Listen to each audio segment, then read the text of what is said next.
But my #1 team is easily Indianapolis, and I'm still waiting on Indianapolis to play somebody. Well, I'm going to make mine real quick. Cincinnati #5, Denver #4, New England #3, Pittsburgh #2, and how about the Indianapolis Colts #1? That's simple. How's that? Hold up, like that. hold up, Yeah. hold up. That's simple. We got 3 former football greats, 3 great minds, 3 keen, intelligent That is men, correct. and not one of you all picks a single NFC team. That shows how smart on your list. That shows how smart we are. That's how smart we are. I agree with Tommy. That's right, unusual. All right, bottom of the hour, time for SportsCenter 30 and 30. Updates on everything sports. For that, we go to Steve Levy. All right, Stuart, thanks. Tell playmaker Barry Melrose wants his suit back. The all-important baseball game going on right now. They're in the second. Angels and Yankees are scoreless. New York had first and third in the first inning and did not score. NFL news for you. Mike Martz out indefinitely, suffering from that bacterial infection of the lining of the heart or heart valve. He said he probably shouldn't have been on the sideline yesterday. And Deuce McAllister likely will miss the remainder of the season after suffering a torn ACL in his right knee. SportsCenter, midnight Eastern. Stuart, back to you. Steve, thanks a lot. Let me tell you something about tight ends like Antonio Gates. Marty Schottenheimer knows him. He drafted Tony Gonzalez in Kansas City, and he signed Antonio Gates. Andrea Kramer, what up? Well, Stuart, the question is how to best defend Antonio Gates. Bill Cowher told me you can't play too high on him. You can't get right on top of him. You want to try to get even with him or underneath him so that he can't play basketball with you. He can't use that big body to try to get position on a defender and shield the ball. Well, when I was at the Pro Bowl last February, I got a chance to spend some time with both Antonio Gates and Tony Gonzalez, and I got to understand how their basketball background makes them a more effective tight end. Touchdown! Touchdown! Touchdown! Antonio Gates! That was my advantage. Enabled me to become a good basketball player is to always be in perfect position, and that ball to come off the basketball rim, and I will always attack that basketball because I couldn't wait because I was a smaller guy. So now playing football, I'm always in attack mode. When that ball is in the air, I'm just attacking, attacking. So now I got a guy 5'10" on me, and I'm 6'3", 6'4", attacking the ball. It makes it a lot more easier than a guy being 6'10". It's really a rebounding technique. You use your body, you create space for yourself, and you jump high to catch it. At 6'4" and 260 pounds, Antonio Gates is a tough cover for defenses. Bigger than defensive backs, and with the size and speed of a linebacker, Gates uses a fundamental basketball technique, boxing out, to create his space. If he has the ball and that's my defender, I want to be in this position. No matter how I got to get there, I always want to make it harder for the defender to come, get to the ball. And obviously putting myself here, as obviously, he has to, in football, it's pass interference, so he can't just run through me. And, that's just how I play. And basketball is the same way. If I'm, posting up, I'm trying to seal him, I'm trying to put him on my backside and just, post up and get the ball. Marty Schottenheimer says that Gates improves a quarterback's throwing radius. In other words, he gives Drew Brees a larger target area to throw to. Gates also uses basketball catching technique as another weapon. Basketball players, Tony Gonzalez, Antonio Gates, they go for the ball. If you notice that, just watch Tony catch the ball or Antonio. They go for the ball. Their hands are like this. It's not like this. It's different. Touchdown, Chargers! Gates again! Gates' size, leaping ability, and overall athleticism also make him a prime target inside the opponent's 20. That's why I love the red zone, because eventually they're going to have to go man. And it's just like, so used to playing basketball, I'm used to being a scorer on the basketball court, so that's kind of my, MO, is to be able to score one-on-one. Less an expert than Patriot safety Rodney Harrison, who might as well be our unofficial Monday Night Countdown expert, told me that with Antonio Gates, in terms of defending him, you can't press him because he'll just knock over a defensive back. But that a lot of defenders are just afraid of him, so they pull off of him too much. You can't do that. He said you've got to get in his face, you got to challenge him in jaws, you got to bump him off of his route, not let him get going downfield. Well, Andrew, I believe what Rodney has to say. An outstanding safety, and we wish Rodney getting well very quick. quick. But when you look at the San Diego offense, I believe it is the most balanced offense in the National Football League. On first down, they get 4 yards or more 58% of the time. That is the most efficient in the NFL. On third down, they convert to first down 50% of the time, best in the NFL. And we talk about the Chargers and LT, and we talk about that offensive line, and we talk about Antonio Gates. Let's not forget the wide receivers. They contribute those explosive plays.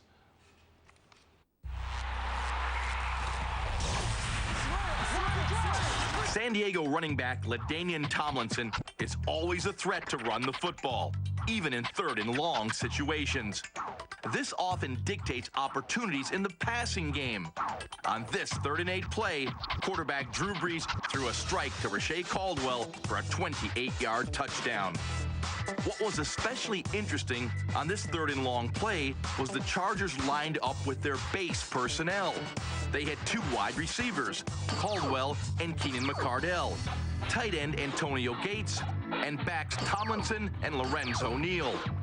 The Patriots matched up by bringing down strong safety Gus Scott into the box and playing with a single deep safety, Eugene Wilson. This gave Brees a clear pre-snap read. Brees' primary read was Gates running an out route just past the first down sticks. You can see that was well defended by corner Chad Scott. Brees then looked to McCardell on the crossing route, but Wilson, the deep safety, jumped the route. And Drew clearly felt that he did not have a defined enough read to deliver the football. With the single deep safety in the middle of the field reacting to McCardell, Brees knew that Caldwell, who ran a post corner, was singled up on cornerback Dwayne Starks, and there was no safety to provide any help. This was Brees' 3rd option on the play, but a clean pocket and great confidence in his receivers to make a play produced a Chargers touchdown. Drew Brees is a very efficient quarterback, and make no mistake, this is his offensive football team. But is a system quarterback, and he needs a strong supporting cast, and especially Antonio Gates, the tight end. He makes it happen in the passing game. Let me show you a passing chart. Week 1 when Antonio Gates was not available for Drew Brees. In that very important intermediate area, Drew Brees was 5 of 12 for 78 yards. That's in that 11 to 20-yard area. Now, Antonio Gates comes back. Let me show you this passing chart, week 2, 3, and 4. In that very important intermediate passing area, 11 to 20 yards, Drew Brees now goes 15 for 19 for 222 yards. And I'm always a big believer. You control the hash area of the football field, that intermediate area, you get a lot of big plays, Tom. Well, what he's got, Drew Brees, has 2 unstoppable weapons. He's got LaDainian Tomlinson running the ball. He's got Antonio Gates catching the passes. And you look at those numbers now, and just think about Antonio Gates. The tight end, week 1, thrown to 5 times, had 2 completions, minus 4 yards. Antonio Gates comes back. The next 3 weeks, he comes out thrown to 23 times. Because he wasn't there week 1. He wasn't there week 1. 18 catches. 18 catches for 280 yards. And the key is you cannot cover him with a linebacker. You can't cover him with a safety. I've even seen corners on him. You can't cover him with a corner, and you can't afford to double team the tight end when you have Keenan McCardell on the team. You can't. But and you're talking about Antonio Gates, who was not there in week 1. But LT, he was there. And as an analyst, I sat and analyzed the first couple games, like, why are you not handing this ball off to LT? And I'm going to say, guys, I started wondering, okay, I know one part of the organization may like Phillip Rivers, and the other one, they like Drew Brees. And did San Diego get caught in a situation where they were trying to show or find out, is Drew Brees the quarterback of the future? I'm an analyst, and I wonder things like that. I'm just saying. What does the guy have to do? I mean, he's been terrific. He has been terrific. But, boy, they spent a lot of that muchacho on Rivers, and they need some answers. They need some answers. They need some answers. Something that you mentioned, and we just got to give another shout-out. Keenan McCardell, one of the most underrated wideouts in the game, 14th on the all-time list. K-Dog. Throws for the end zone, Pittsburgh Steelers touchdown. Hines Ward running the post. An invite to the Steelers film room with your name on it. Find out straight from Hines Ward what makes him so tough to stop week in and week out. And another invitation. This one takes you inside the mind of Bill Cowher, the Steelers head coach, wired for sound. All that is next. Are you breathing while you're out there? Yeah, I'm breathing. As long as you're breathing, you're okay. Just don't be hyperventilating on me. Playbook, brought to you by Domino's and the new Steak Fanatic Pizza. Get the door. It's Domino's.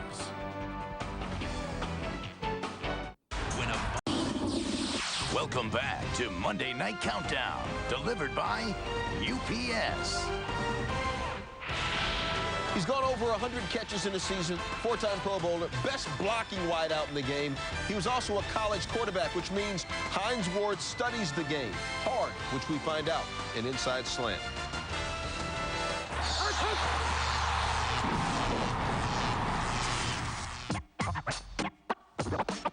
Man, Monday Night Football game, that's the night where the whole world is watching you. So you really want to be on top of your game mentally. That way you're doing more reacting and less thinking. And down to the goal line is Hines Ward into the end zone for a Pittsburgh Steelers touchdown. I watch film every day. I mean, sometimes twice a day. That's how the great ones do it. You know, Marvin and Peyton. I mean, they just have signals and they see the same coverage. Being with Ben his second year, you know, I want to get to that. Let's exploit this. If we see this, let's take advantage of it, and hopefully we can put up some big plays. Touchdown, Pittsburgh! Picked off by Valju. Their cornerbacks have great ball skills. They're bringing their strong safety down, playing cover 3. Armani Toomer ran a great route on Quentin Jammer. He gave him an outside move, shook him. It was a great shake. Stayed vertical. Quentin made a great play. Toomer had him beat. He recovered and batted the ball down. And the blitz coming. He gets it away. Pass caught. Touchdown, Tim Dwight. The front right by Sammy Davis. All the underneath guys got man, and the safety's supposed to help over the top. The safety at the top was doubling the slot guy and left with one-on-one on the outside. And Tim Dwight just ran right past Sammy Davis. Tom Brady took a shot, threw it to where only he can catch it. You can't defend that. Back to throw. Looks, fires down the middle. It is caught across the 40, 45, 50. It is Hines Ward. Touchdown on the bullet from Ben Roethlisberger, 85 yards. It was a great read by Ben. You see how he keeps his eyes down the field. Keeps the safety in the middle of the field. While I run a skinny route, I'm kind of widening the cornerback. Ben throws it to where only I can get it, and I end up splitting the corner and the safety. You know, you take a 16-yard play for an 85-yard touchdown. That's just a matter of just being and not being on the same page. People always say, well, this guy don't have speed, but I like to say that I got deceptive speed. I'm fast enough.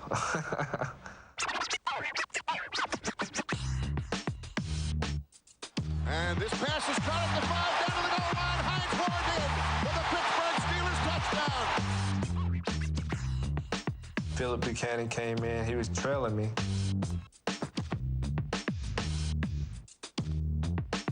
He over-pursued the play, so I ended up just peeling back out.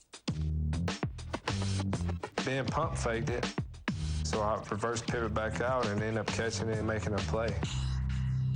One play at a time. We got to go out there and make each play count. One play at a time, all right? We got to just make plays. One play at a time. We're looking forward for this Monday night game. We want to have our shots against them. We just got to, you know, take advantage of them. You get opportunities, you got to seize that. Throws the ball to the pylon, and the pass is caught for the touchdown. Diving Hines Ward. Touchdown.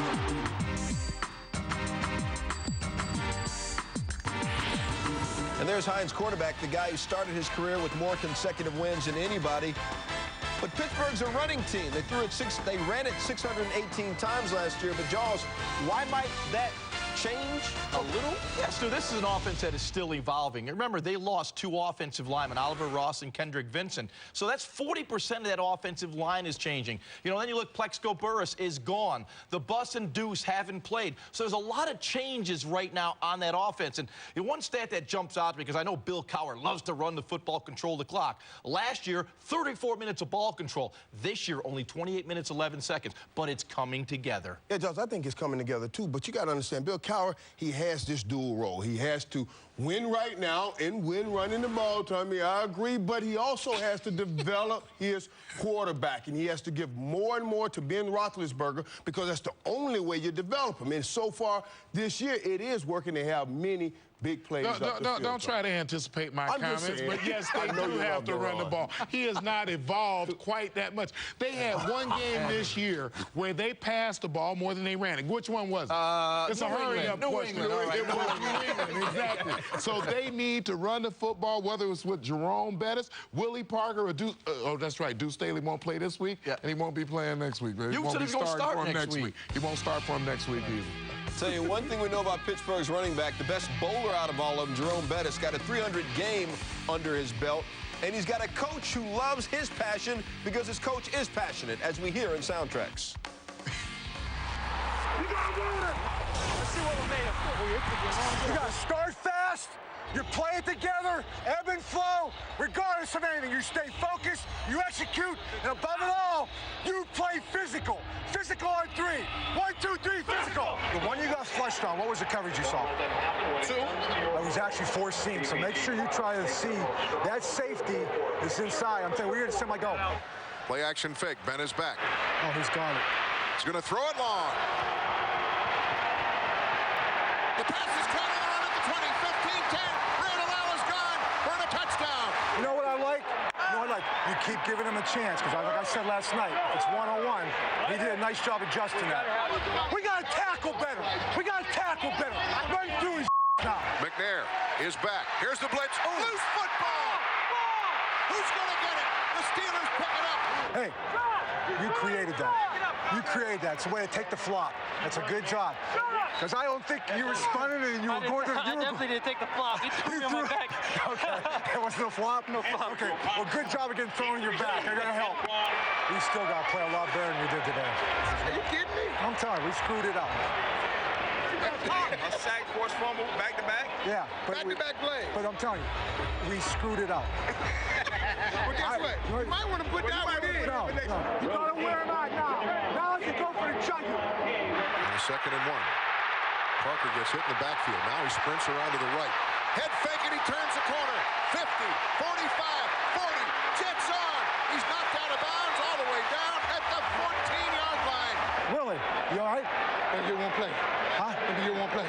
One play off? All right. You're only getting 1 now. You better get your win. Are you breathing while you're out there? Yeah, I'm breathing. As long as you're breathing, you're okay. Just don't be hyperventilating on me. Gotcha, baby. 2 tight ends for the Steelers. And the give to Parker. Finds a crease left side, down to the 5. Still on his feet, into the end zone. Pittsburgh Steelers touchdown. Willie Parker. Willie Parker has 22 carries for 162 yards. You are done for the day. The hell with Ben. Huh? I'm done. You're done now. I know you stay ready to go, man. Great job, kid. You're good?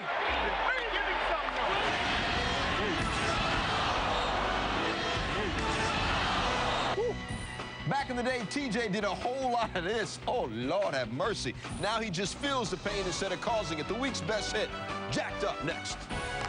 Monday Night Countdown, delivered by UPS. What can Brown do for you?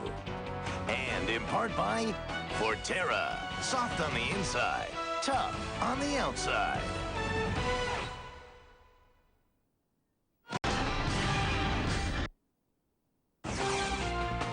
Jacked Up. Brought to you by DLP Technology from Texas Instruments. It doesn't get any more real than this.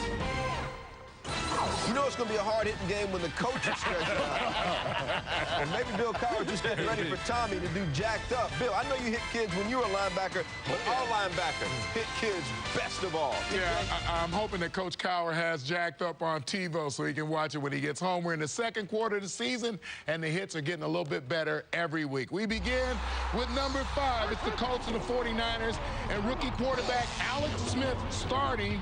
Probably wishes he wasn't it right this moment. David Gordon coming in. And let's take another look at the hit. He wrapped him up like a... Saw this from the front side, but Alex Smith got jacked up.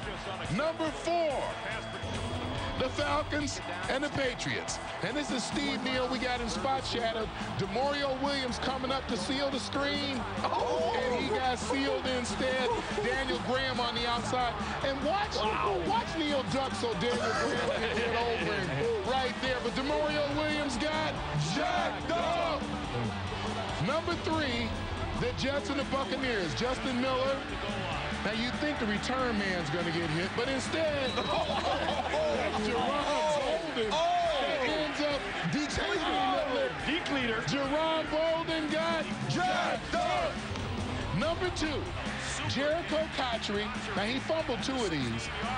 He probably wishes he would have fumbled that one. And that is Marquise Cooper. Watch his hand hit right there. Marquise Cooper, Jericho Cotchery got jacked up. And number 1, Tatum Bell, meet Sean Taylor. Tatum Bell, meet Sean Taylor. I said meet Sean Taylor. I said meet Sean Taylor. I said meet Sean Taylor. Tatum Bell got jacked up. Hey, y'all, the drought is over with Carolina surviving Monday. Michael, Jaws, and I all finally got our first win. The 1976 Tampa Bay Bucks remain the only team to go without a win the entire season. Still, we look like the NFC North. TJ, you have a 1-game lead. Go first tonight. I'm going with the San Diego Chargers. I just don't think that they can stop that dual LT Antonio Gates. Well, Tom, you know, these two teams are so close. So I'm going with San Diego just because it's home field. I thought you said you like the uniforms or something. That would do it. I like the Chargers as well. Remember, the Steelers love to blitz. You blitz overload one side, that means you're dropping out defenders the other side. LaDainian Tomlinson hits one of those backside, it's to the house. I'm going with Chargers because the Patriots beat the Steelers, the Chargers beat the Patriots. It's simple math. But you know what happens when we all pick together? Oh, no. We usually lose. Monday Night Football, ABC. Check it out. Bill Cowher, Marty Schottenheimer enjoying a pregame moment. Their teams will do battle tonight when the Steelers take on the Chargers on ESPN's Monday Night Football live from San Diego. Brought to you by Lexus and their passionate pursuit of perfection. I got other things I need to Countdown's coming up here in a matter of, 30 seconds or so with Jaws. Yeah, that'll work. That's right. Don't play, buddy. Don't play. Don't play. Thrill Hill, Randy Gradishar, and Chris Berman. It's my favorite show. I never miss it. Boomer. Well, you know, I could have given you, like, Bobby Hoying. Oh, come on, you better than that. Randall Cunningham. Even better. There you go. Come on, take it up a notch. Chris Myers, we love having you here. Thank you. It's great to be here. Monday Night Countdown's next with the boys.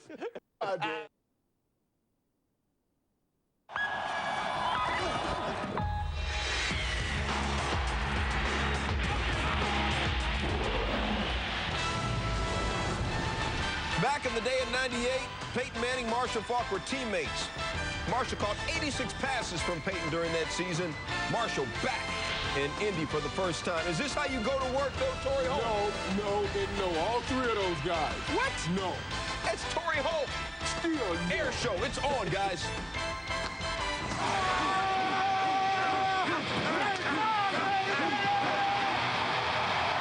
That's show right here.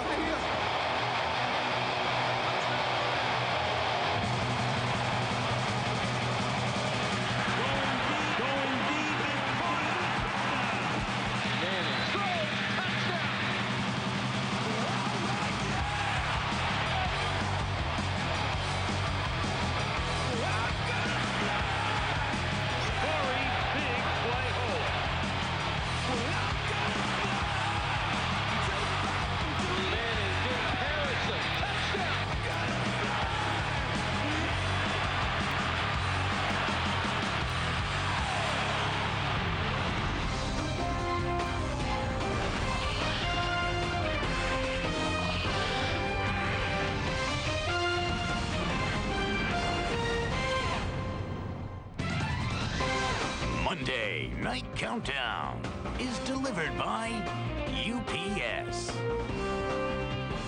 What's up? Monday Night Countdown on the ones and twos. We got an air show for you tonight. Two quarterbacks who both have at least half dozen 300-yard passing games since the beginning of last season go throw for throw. Stewart, TJ, Michael, Jaws. Guys, are we going to see 1,000 yards total offense tonight? I don't think so. I think somebody's going to have to run the ball, but I think the most unusual thing about the game tonight is the Martz factor, and Coach Martz won't be there. We all wish him well, but the offensive coordinator, Steve Fairchild, is going to call the plays, and there's going to be some difference in the way he does it. Maybe even if it's the same plays, he'll call them different. We're going to see some difference in play calling for the Rams tonight. Tom, I'm not about to let you ruin my game tonight. I am a wide receiver. This is the type of game that people love the passing game, love to watch. I'm not listening to that mess while I'm talking. We will get some throws and some catches and some touchdowns tonight. Good game. Well, Michael, let me throw some water on your game plan as well. I believe the Rams will change their game. Tommy mentioned Steve Fairchild. Wilbur Montgomery is the running back coach, an old teammate of mine. He believes that downhill running game. I believe with Mike Martz not calling the game plan, you're going to see a different style of run, not the sophisticated, complex stretch running game. I think you're going to see the power running game. Steven Jackson is at his best with the downhill running game. That will also negate Dwight Freeney a little bit. 13-0 yesterday, teams that ran the ball the most. Not most yards, ran the ball the most in attempts. 13. I'm not saying you're not right. I'm just saying you guys throw the ball a lot. And we know the stat. When Marshall Faulk has 100 yards rushing, the Rams are 27-0. Steven Jackson has 2 career 100-yard games. St. Boogie is 2-0. It's an O I'm just saying. We'll remove that. Rams and Colts are both used to success, both used to lighting up the scoreboard, but also both used to allowing the scoreboard to be lit by the other team until this year. Now, the Rams still give it up, surrendering 81 points the last 2 games. But, Indy came into Week 5 allowing only 29 total points, by far the fewest in the league. There's that, and as Tom said, there's St. Louis going to work without its head coach, who's battling health issues. Ed Werder has the word. Well, Stewart, as you know, Joe Vitt has been an NFL assistant coach for 27 years. Tonight, as the interim head coach of the Rams, replacing Mike Martz, he begins accumulating his own personal record of wins and losses. Martz will remain out for at least 6 weeks. He's been released from the hospital battling that bacterial infection around his heart. He'll watch tonight's game from home. Offensive coordinator Steve Fairchild will be calling the plays from the coaching booth upstairs. But he told me Martz has been in regular contact with him on an almost daily basis, giving his input, suggestions into tonight's game plan. And he said they haven't spoken today, but he's likely to call Martz on his cell phone at halftime. Now, while there was always an element of unpredictability with Martz on the opposing sideline, Colts coach Tony Dungy told me they're even a greater unknown in his absence. As linebackers coach Vitt comes from a defensive orientation, and the Colts are curious to see if the Rams adopt a different identity on offense. For example, Mark Bulger's been averaging 42 passes a game, even though the Rams have Marshall Faulk and Steven Jackson. Faulk didn't even touch the ball last week. Jackson, according to Dungy, is one of the top 5 running backs in the NFL. And so Dungy told me he'll be curious to see if the Rams load up and run the ball, take advantage of their big offensive line, and make the Colts chase them using their speed and finesse. Ed, thanks a lot. First pitch of the baseball game, not for another hour almost, so don't go anywhere. Still ahead, nothing going right for the Vikings on or off the field. Is a complete overhaul of the organization on the way? Move over Peyton Manning. I'll show you why a fella named Freeney is now becoming the main man in Indianapolis on the other side of the ball. Hey, the Countdown crew is putting the blitz on me to invite some defensive players into my Playmakers Club. See if anybody on D is getting in. Some guys won't soon forget Week 6, while others will have a hard time remembering it. The best hits of Week 6, jacked up, is just minutes away. Plus, clear to play, but should Teddy Bruschi even take the risk? We'll find out while these guys say absolutely not. All that and more coming up on Monday Night Countdown. Yes, what can Brown do for you? And in part by Best Buy. Thousands of possibilities. Get yours. And Kia Motors, the power to surprise. Patriots and Broncos from Sunday's second quarter. Jake Plummer's looking like who, Tom? John Elway. Come on. Anybody that you want to name who's winning football games. Jake Terod-Smith for the touchdown. Tatum Bell for 68 yards. Same drive, first and Who goal. was that? Plummer to Kyle Johnson. Look at Jake. That's Tatum Bell. Look at Jake. Broncos beat the Patriots 28-20. The defending champs are now 3-3. So from a loss for the Patriots in a game where they gave up a run of at least 68 yards for the first time in 15 years to a gain with the guy who can stop those kind of runs. But at what cost? Linebacker Teddy Bruschi announced today he will begin practicing with the team on Wednesday with an eye toward returning to the playing field 8 months after suffering a stroke.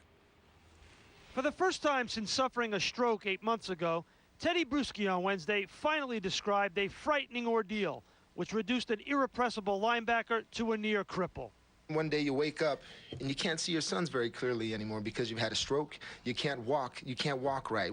2 days before you're playing in a football game, now you can barely go down the steps. You know, 2 days before you're making tackles in the Pro Bowl, and then all of a sudden your vision on your left side, you can't see your hand right here. You know, it was a traumatic experience. I've had pains. You know, my arm hurt, or, you know, I've had a sprained knee or something like that, but never something to where, you know, I lost my vision. I lost part of my vision. One of New England's most beloved athletes, Bruschi said he wants those concerned about his health to know that he is not pushing to return just to prove a point. Unanimously, every doctor or physician that's seen me has given me clearance. So I would hope that would help them realize that I have been cleared to play, and I'm not just doing this just because. No, I just want to play. I just want to play. You know, forget it. I'm going for it. I'm not just doing that. This isn't something you just go for. They tell me I can play. I feel like I can play. Shoot, I know I can play, so let's just play. For months, Teddy Bruschi's wife, his agent, and Patriots owner Bob Kraft have been urging caution, imploring him to wait until next season. But Bruschi has been determined to push the timetable and do something that no other professional athlete has ever done: come back from a stroke in less than a year. With the Patriots, Sal Paolantonio, ESPN. Sal Paolantonio, thank you for that report. Chris Mortensen joins us now. Mort, how much is the Patriots organization and or the NFL worried about Bruschi's return to football? Well, the league considers it a club and player matter, and I think the union does too. You know, as far as the Patriots go, as Sal said, there had been some reluctance, concern, but here's one thing you got to know. That is, the Patriots owner, Bob Kraft, knows that Teddy Bruschi is a great family man. He loves his family dearly, and Bruschi said this during the press conference. He would not risk his family if these doctors had not been unanimous and strong in their opinion that it's okay to play football. All right, Mort, thanks a lot. We'll get back to you in a quick second. Okay, he's been cleared to play by the doctors. His family apparently is on board with it. Numbers-wise, the Patriots need him. They're giving up 27.3 points per game, second highest in the AFC. But, Michael, this isn't about numbers. This is about health. This is about safety. You went through something similar. What's your take on Teddy coming back and playing? Well, you know, guys, I say, first of all, I think New England should have taken this decision out of his hand by putting him on IR.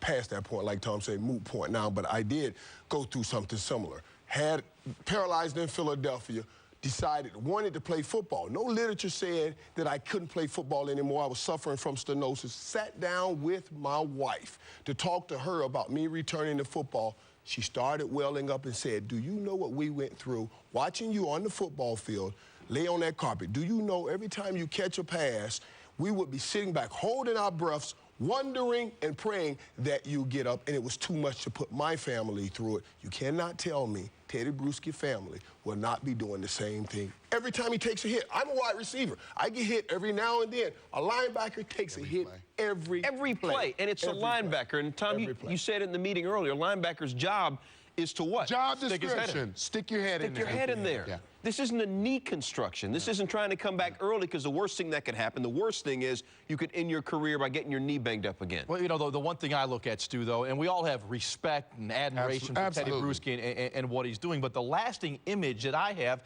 is Teddy Bruschi leaving that hospital only a few months ago. He couldn't get in his car without his wife helping him. I mean, that sends a message to me that this guy shouldn't be playing football. Here he comes out of the hospital, his wife holding his hand. This is obviously obviously a man at that time was really struggling. And the image that I see there, I don't want to see that again. I don't, you know, like I said, we have great respect for Teddy, but to come back in a football field, boy, you're risking an awful lot. It's a violent game. He is such a great player. I'm hoping for the best case scenario. That is, he comes back, he plays, nothing ever happens. We hope he's so. the same great player that he's always been.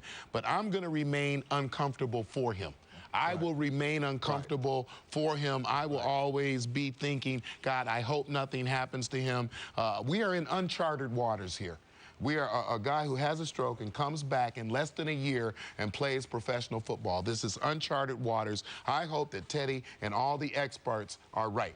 I hope that they absolutely know they're right. And as a linebacker, you know he's going to be out to show, I can take this hit. I can hit this guy hard. And again, great guy. The only thing that makes me feel a little bit better is just watching him right there. It's the first time I've really seen him, and he sure sounds and looks like a guy who knows that he can go out and play again. This guy's got skills. He has the NFL record for returning 4 straight interceptions for touchdowns. Still ahead here on Monday Night Countdown, a complete overhaul of the Vikings. Is it in the works? They got some issues. The issues that are getting messier. Find out if the playing field in Minnesota is about to change. And this Sunday drive that sent the Falcons soaring to another win and sent Jim Haslett into quite a tizzy, how Michael Vick got it done with the game on the line. That's next.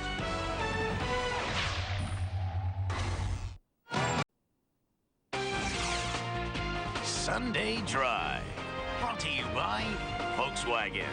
On the road of life, there are passengers and there are drivers. Even though the New Orleans Saints looked like the Atlanta Falcons yesterday, 211 yards running against the Falcons, the Birds got the win, 34-31 with some controversy.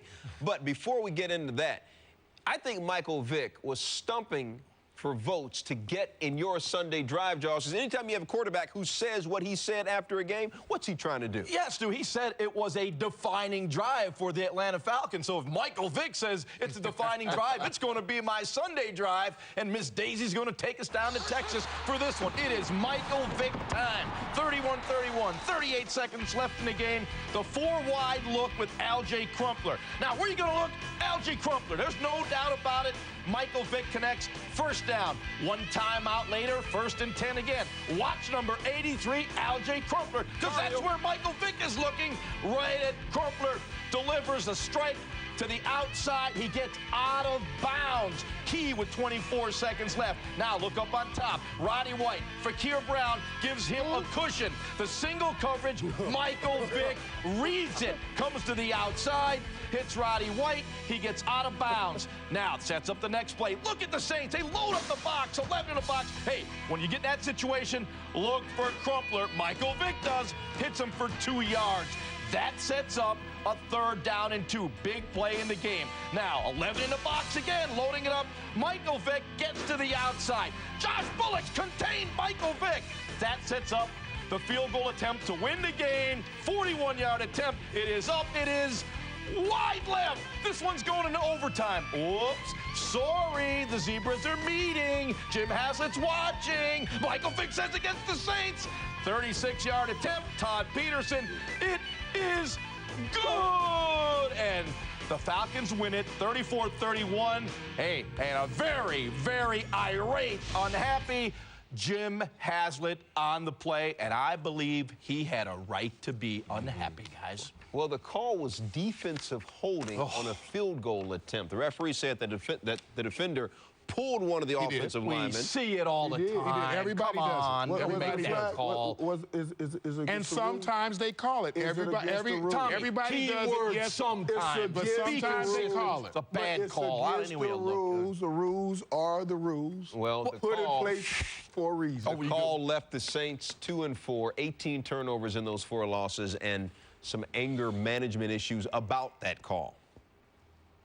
You know, the play at the end, by the call by the officials, it's flat out all right?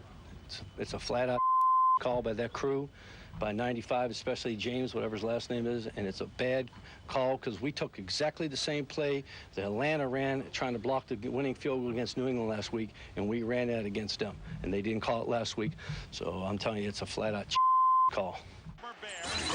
Hazlitt expected to be fined $10,000 for those remarks. You can't fine a team for playing bad football. If you could, then the Vikings would get fined. Against the Bears, I mean, Paul Ettinger couldn't even kick the ball. Dante Culpepper left to Marcus Robinson. Robinson dropped the ball. Fourth quarter, 4th and 9 in their own 12. Culpepper tries to avoid the tackle. Sacked by Brian Urlacher, 11-yard loss. The Vikings lose 28-3. 28-3, plus all that other stuff that's going on with Minnesota. Now, it's one thing for one guy on a team to allegedly be involved in some off-the-field reported scandal, but 1/3 of the team to allegedly be involved? Allegations using words like sexual misbehavior or drunkenness, and then trying to concentrate by go out in the football field and play, which didn't work out well either. Fewest points total for the team in 4 years, 14 penalties, 91 yards. In a word, the Vikings are a mess. Colleen Dominguez with more on how they rebuild. After an ugly loss to Chicago and the continuing fallout from sex party allegations, the Minnesota Vikings are a team searching for answers on the field and some respect off of it. It's out there, you know. I mean, fans always looking to take shots, and they got the golden opportunity right now. The bottom line is you have to worry about what's going on in the locker room with your guys. It's my responsibility and it's other guys' responsibility on the team to help guys understand where we at right now. And right now, they're 1-4, getting ready to face their division rivals, the Green Bay Packers, also 1-4. The thing we got to be careful of is not to point fingers, stick together, believe in one another, and do the extra stuff that we need to better ourselves. We embarrassed. I mean, you know, well, I shouldn't say embarrassed, you know, disappointed, you know, embarrassed by the way we're losing. You know, I mean, we're not just losing, we're getting blowed out. Winning changes everything. Unfortunately, we haven't had a chance to win in the last couple of weeks. And right now, you know, we're still searching for a certain identity and how to put things together and to get moving. I don't think winning necessarily solves everything. It sure makes your stomach feel a little better, where you're not, you know, having that sensation that you want to puke all the frickin' time. Mike Tice says he has no intention of stepping down as head coach and no plans to sit down his starting quarterback, even though Dante Culpepper has struggled in the Vikings' first 5 games. Culpepper has 12 interceptions this season, which is one more than all of last year. With the Vikings, Colleen Dominguez, ESPN. Colleen, thanks a lot. Chris Mortensen rejoins us. Mort, what will happen to this Vikings organization during the rest of the season?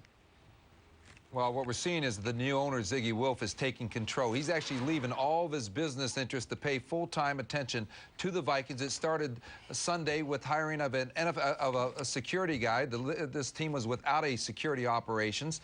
I think when February or the Super Bowl rolls around, Stu, I really believe you will see a new front office and a new head coach in place, and who knows what else. And probably some new players, too, because Wilf has said he's going to hold these players accountable, and there's going to be consequences for those if they can find out who exactly did what on this excursion a couple of weeks ago. All right, Mort, still, though, they are in the NFC North, and despite their record, they're just one game out of first place in that division. Mort, we appreciate it. We'll see you later. Speaking of the NFC, who's the best team in the NFC right now? The coach Mike Ditka and the playmaker Michael Irvin do not agree. That debate begins in just 3 minutes. And once upon a time called now, Michael Irvin ran the route Torrey Holt loves to run, and hardly anybody could stop Mike. See the new dimension, the Rams wideout added to an old trick. That's coming up. Don't go anywhere.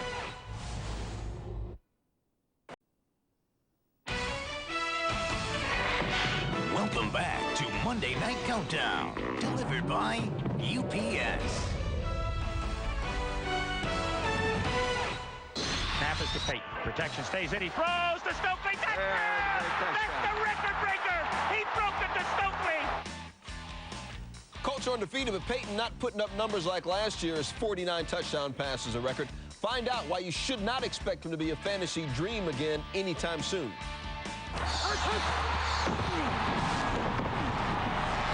Open up the mic for Open Mic. We got Mike, we got Mike, we got opinions on the microphone. All right, last week in a new segment we have Fab Five. Each guy picked their top 5 teams in the league, and not one of you all, Michael, not one of you put a single NFC team in that top 5. Now, Fab Five coming up later on in Monday Night Countdown. But right now, what's the best team in the NFC, guys? You said Michael. Which Michael? You. Okay. Okay, well, the most talented I say is Philadelphia. I But right now, I got you. didn't say Can most I talented. finish my I said analogy best here? team in the NFC. I said most talented is Philadelphia. But when it all comes together right now, with all the problems Philadelphia's having, I will take the Dallas Cowboys. I like what I watched yesterday. I love what I watched yesterday with Drew Bledsoe. His leadership quality. You remember the spat he had last week with Keyshawn? He came out yesterday and he threw that ball to Keyshawn, got Keyshawn involved. Dallas can beat any team right now in the NFC. Well, Mike, the best team. Coach, I saw you roll your eyes. The best team in the NFC right now is Tampa Bay. Now, they lost a quarterback. Okay, timeout. Right now. But they're playing defense as good as anybody in the league, probably, and especially in the NFC. So I picked them. But I'll give you credit for this. I will say the Dallas-Seattle winner is going to take a big step toward being one of the two best teams in the NFC. The Dallas-Seattle winner, that's coming up Sunday. Remember. I refuse to put Seattle anywhere near anything. Just remember, they got to play. Did you not watch the game on Sunday night, ESPN Unbelievable. Sunday night? Yeah, Seattle? Yes. Yeah, Sean Alexander, he does that every year. Every year when we put him on Sunday night, he goes for about 4 or 5 touchdowns. Right. And the following Sunday, he's back to Clark. All right. A lot of times they're You back picked to Dallas, you picked the Bucks, and the Bucks lead the NFL in yards allowed per game. Where is Philly and Atlanta in all this? Well, I like Atlanta.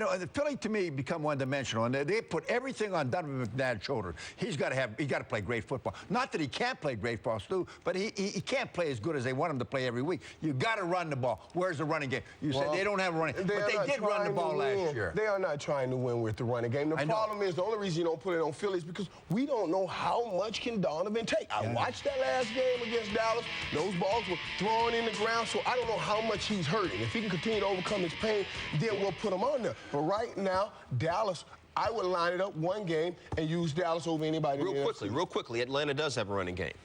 They have a running game. They got work done. They got Michael Vick. But the only thing they were exposed a little bit on their defense last week. And we don't know how many games Michael Vick will make, so I can't just jump on the Michael Vick. You know, the knees. I'll tell you what, I jump on Work Dunn's bandwagon anytime. All right, I'm going to throw this out. The Chicago Bears.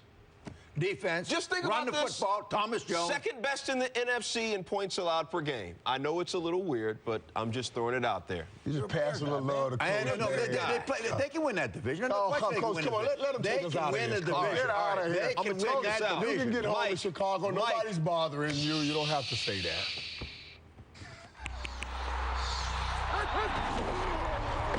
There was a time the Bears were the best team in the league. Mike Ditka remembers. Continuing our countdown of the top 20 Super Bowl memories as voted on by fans on ESPN.com. Number 15, Super Bowl 20, the refrigerator plunges into the end zone as the Bears cap an 18-1 season by destroying the Patriots 46-10. The fridge, tonight's IBM Super Bowl memory. Super Bowl memories, brought to you by IBM, helping companies innovate in an on-demand world. He has played in 101 consecutive games to start his NFL career. Torrey Holt about to do some work. Ed Werder?